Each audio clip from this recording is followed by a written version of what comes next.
ఇవాల్టి మన రెసిపీ అండి ఎంతో సూపర్గా ఉండే చికెన్ హరియాలా చాలా చాలా ఎమ్మీగా ఉంటుంది. మనకి రోటీకి, చపాతీకి, నాన్స్కి, రైస్కి ఎక్సలెంట్ సైడ్ డిష్ అన్నమాట ఇది. మరి దీన్ని ఎలా చేయాలని ఇప్పుడు లెట్స్ స్టార్ట్. చూడండి, ఫస్ట్ ఒక మిక్సీ జార్ పెట్టేసుకుని దీంట్లో ఒక హ్యాండ్ ఫుల్ ఆఫ్ అంటే మన చేతి నిండా పుదీనా ఆకులు, ఒక హ్యాండ్ ఫుల్ ఆఫ్ కొత్తిమీర, ఒక 4 నేను ఇక్కడ పచ్చిమిర్చి పెట్టుకున్నాను. వీటన్నిటిని గ్రైండ్ చేసి పేస్ట్ చేసి పక్కన పెట్టేసుకుందాం. చూడండి, ఫస్ట్ ఒక ప్యాన్ పెట్టేసుకుని దీంట్లో ఒక 3 టేబుల్ స్పూన్స్ ఆఫ్ ఆయిల్ అనేది వేసుకుందాము. దీంట్లోకి 2 దాల్చిన చెక్క, ఒక 4 లవంగాలు వేసేసి నేను ఇక్కడ ఒక మీడియం సైజ్ ఉల్లిపాయని కట్ చేసి పెట్టుకున్నాను. వాటిని దీంట్లో యాడ్ చేసేసుకున్నాను. దీన్ని కాస్త సాట్ అవ్వనిద్దాము. చూడండి, ఇప్పుడు మనకి ఆనియన్స్ సాట్ అయిపోయాయి. నేను ఇక్కడ 1/2 kg చికెన్ తీసుకున్నాను. 1/2 kg చికెన్ దీంట్లో వేసేసుకున్నాను. నేను పెట్టేసి చికెన్లో ఉండే వాటర్ అంతా ఎవాపరేట్ అయ్యే వరకు దీన్ని ఇలా సాట్ చేసుకుందాము. చూడండి, ఇప్పుడు వాటర్ అంతా ఎవాపరేట్ అయిపోయింది. ఈ స్టేజ్లో మనము ఒక 1 table spoon of ginger garlic పేస్ట్ని దీంట్లో యాడ్ చేసేసి ఒక 2 మినిట్స్ వరకు దీన్ని ఇలా సాట్ చేసుకుందాం. చూడండి, ఇప్పుడు మనకి జింజర్ గార్లిక్ పేస్ట్లో ఉండే పచ్చి వాసన వెళ్ళిపోయింది. ఈ స్టేజ్లో దీనికి ఒక చిటికెడు పసుపు, ఒక 1 టేబుల్ స్పూన్ ఆఫ్ కారం,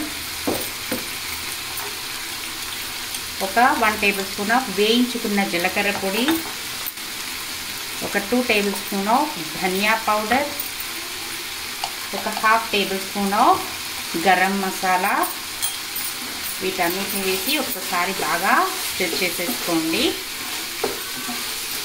మనం గ్రైండ్ చేసి తెచ్చుకున్నాం కదా గ్రీన్ పేస్ట్ని దీంట్లో యాడ్ చేసేసుకున్నాం. ఇప్పుడు హై ఫ్లేమ్ పెట్టేసి ఒక 2 మినిట్స్ వరకు దీన్ని ఇలా సాట్ చేసుకుందాము. చూడండి, ఇప్పుడు మనకి అంతా మసాలా అంతా పట్టేసింది చికెన్కి, సూపర్గా ఉంది. స్టవ్ వచ్చి టోటల్ లో చేసేసి ఇప్పుడు దీంట్లోకి ఒక 4 టేబుల్ స్పూన్స్ ఆఫ్ పెరుగు యాడ్ చేసుకుందాము. వెంటనే సాల్ట్ కూడా యాడ్ చేసేసుకుందాము. అప్పుడే మనకు పెరుగు విరగకుండా ఉంటుంది. లో ఫ్లేమ్లో పెట్టేసి వీటన్నిటిని బాగా మంచిగా మిక్స్ అనేది చేసేసుకుందాం. చూడండి, ఇప్పుడు పెరుగు అంతా బాగా పట్టేసింది, సూపర్గా ఉంది.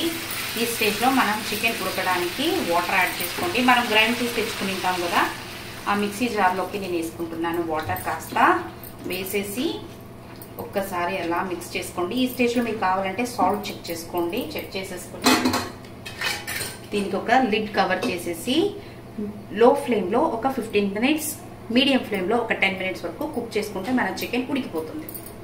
చూడండి, ఇప్పుడు 25 మినిట్స్ అయింది. ఓపెన్ చేసి చూద్దాం. వావ్, ఆయిల్ అంతా కూడా మనకు సపరేట్ అయింది. సూపర్గా మన చికెన్ హరియాలా రెడీ అయిపోయింది అనమాట. ఎంత కలర్ఫుల్గా ఉంది చూడండి.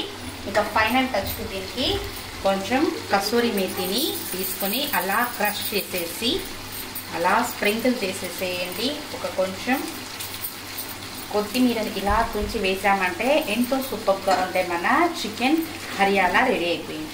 చాలా సింపుల్ కదండి, చాలా ఎక్సలెంట్గా ఉంటుంది. మనకు సూపర్ అంటే సూపర్గా ఉంటుంది. మరి మీరు కూడా ఒకసారి తప్పకుండా ట్రై చేయండి. మీకు ఎలా వచ్చిందో నాకు కమెంట్లో తెలపండి. నా ఛానల్ని సబ్స్క్రైబ్ చేసుకోండి. This is learn is with Geetha. Thank you for watching.